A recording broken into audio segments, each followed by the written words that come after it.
Hi, everybody, and thank you so much for tuning into another episode or monologue with Saly on We Can Fight Like Cats if we have to. Um, for those watching me on YouTube, I have new hair. Um, it was getting quite gray, and I decided it was maybe time to add more gray, as funny as that is. So I just lightened it up, and it just looks good, and I feel good, and I think that's all that matters. But enough about hair. Although, let's be serious.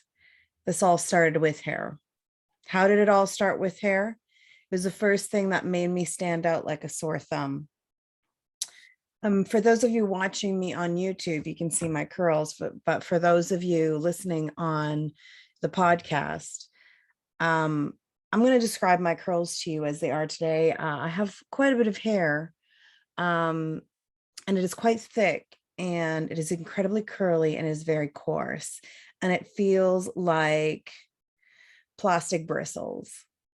It's never been soft. It will never be soft. This is the way my hair is. Um, and I love it and I embrace it. And it wasn't always the case that I loved it and embraced it.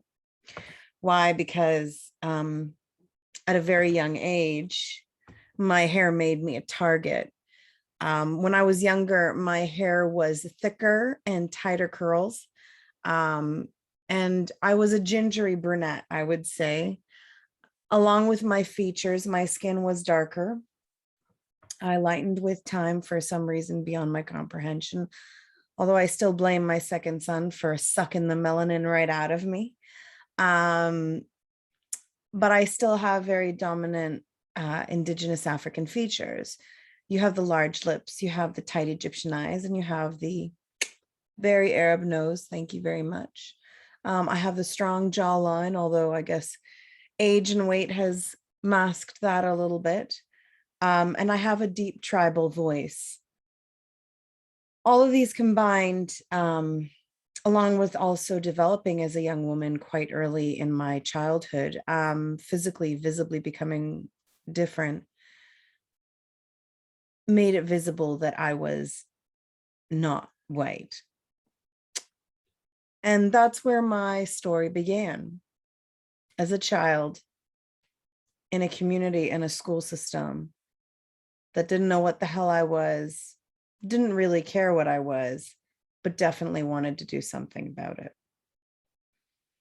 I mentioned before in my monologues that I have, and even on our episodes, that I have filed grievances with the Human Rights Commission. And this has been an interesting week because I finally got the courage to read the response from the school district, which was 100% putting the blame on myself and my father and my mother for what happened to me as a child. The document stated that that my parents should have done more to protect me. So for those unaware, I was being violently harassed at school. And in grade 6, at the age of 11, I was brutally and violently attacked in front of hundreds of individuals on school premises, and really nobody did anything to stop it. This was my complaint, was that nothing was done to stop it, but further, it was covered up by the school board, the school district, quite frankly, the school, and I'm pretty sure the minister would likely be involved in these things because these things are systematic.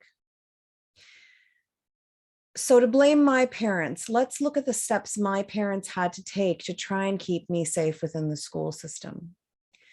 The reason that my father blindly and potentially ignorantly chose to put me in the Francophone school system was because, unbeknownst to me until recently, my sister had gone into the elementary school system and the Anglophone system.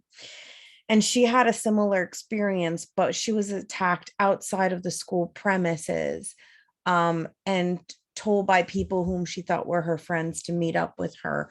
And they, in fact, assaulted her. Then she escaped. I was not so fortunate. In the French school district, however, They were quite bold and decided to do so on school property during school hours because they knew damn well that they could get away with it. And trust me, 11-year-olds, 12-year-olds, we know what we can get away with.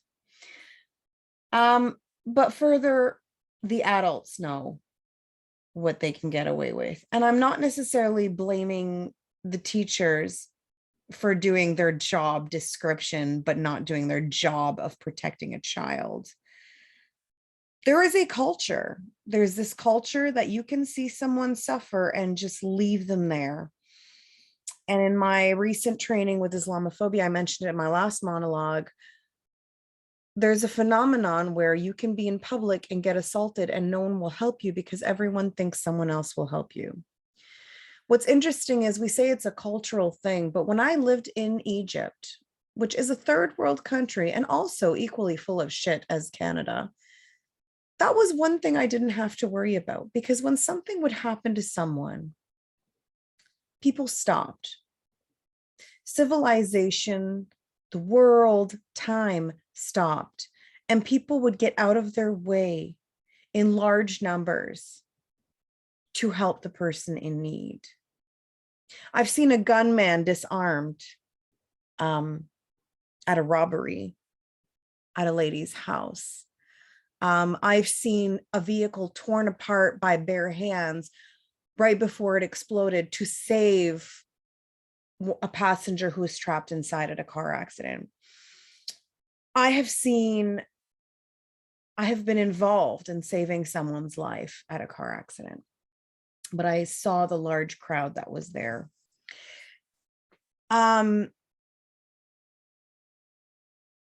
This is something that's very particularly Canadian or maybe Caucasian. I really don't know which one it is, but it's colonial for sure. Has nothing to do with Eastern civilization nor Indigenous civilization, nor Southern civilization. Community is very important in those cultures. And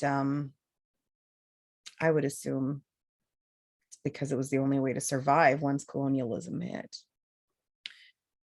Now I'm going on this tangent to talk about this because I'm going to go into the details of how I feel, knowing what I know about the world and knowing what I've seen in the world.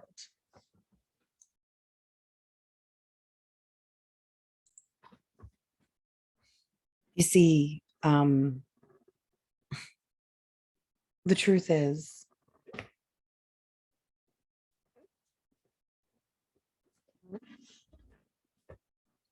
we are responsible for what happens to the people around us,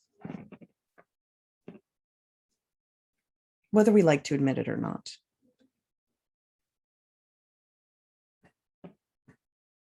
And this past week has been exceptionally interesting because I received that response from the school district.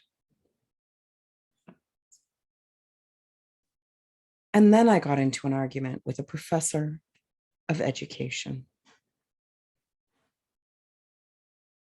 who tried to school me on why he's allowed to spread his white supremacist wings and tell people of color how to operate our own safe spaces. For those who don't know, the NDP has recently launched an anti-racism caucus. I am one of the co-chairs. And as part of the invitation to these events, the emails are sent out to the entire party members. Caucuses are there to have an effect on change, guide the parties as to where their attention is needed. And this professor felt the need to send a complaint saying that we were racist because one of the requirements of this caucus is that people cannot self-identify as white. If you self-identify as white, you cannot be a member of the caucus. Why? Because people of color especially non-Canadian people of color. I'm referring to immigrants and permanent residents who still have not obtained their national citizenship and still do not have a right to vote,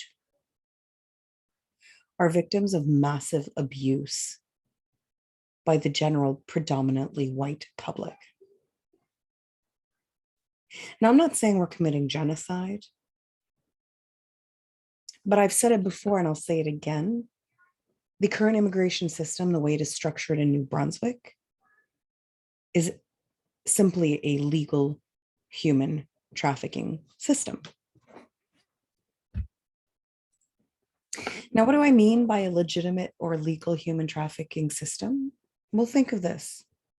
We go into foreign countries, we recruit people, we suck out their life savings from them. Then we bring them here with the promise of jobs. We tell them we're going to treat them better than their current third world countries where they managed to accrue these life savings in the first place. We persuade them to leave their families, their friends, and everything they know to come here in exchange for their money and their service. We make them false promises because they get here. We refuse to qualify them for jobs. We refuse to even call them back for interviews if their names are foreign. And I've had more than 1, 2, 3, 4 people say that they showed up to an interview and the interviewer was distraught because they were either Muslim veiled women or Black individuals. Then you have a cycle of poverty where said educated, now broke individuals have to take on really difficult, non-paying jobs out of desperation to try and simply make ends meet. Meanwhile, we put their children through the school system that had his inbreds, like this professor. What was this professor's name? He was in UNB. He was a UNB professor. I'm going to take out my notes, actually. I will make his name public. Why? Because Rima Azar, a brown professor, got dismissed over this. So let's see if a white professor is going to get dismissed over this. But this dimwit's name is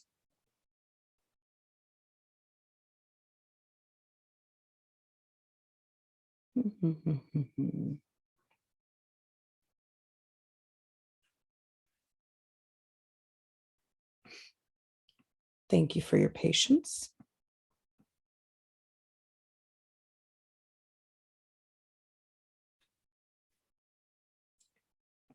Dr. Emery Hislop Margison. When this gentleman realized he couldn't, when this garbage realized he couldn't intimidate me, he went into calling me names. Now, this is significant. Why? Because this is the professor of education, a published author and professor of education, which means we use his books to teach the next generation of educators. And you see, all these years I've been wondering, what is the reason for the severe, flawed school system in New Brunswick? And here we are having complete morons teaching the next generation of teachers. And we expect the same people that we have forced into slavery, essentially, by human trafficking them into this country. We force their children into a system that is programmed not only to know nothing about those children, to teach nothing to other children about those children or about the children that they are going amongst. Because let's face it, New Brunswick education just sucks overall, whether you're white, Black, brown, Muslim, Jewish, Christian, atheist. New Brunswick education sucks. We don't know jack shit about anything. But the reality is, this is the kind of intellect in quotation marks, that we are using to mold the next generation of educators. If you're curious about what this professor and I had in terms of dialogue, it is available on our We Can Fight Like Cats If We Have to page. I went a little bit all over the place on this monologue, but a lot's been happening the last few days, and I just wanted to unload a little bit. Maybe I'll have another monologue soon that'll maybe have a little bit more consistency or make a little bit more sense. But in the meantime, Emery, you're the next Dream Azar. To everybody listening, we really appreciate your subscriptions, your likes, your supports. If you want to reach us, you can reach us on our Facebook page of We Can Fight Like Cats If We Have to. And if you want to email us, you can email us at WCFLCNB@gmail.com. So that's the acronym for We Can Fight Like Cats New Brunswick at gmail.com. So that's WCFLCNB@gmail.com.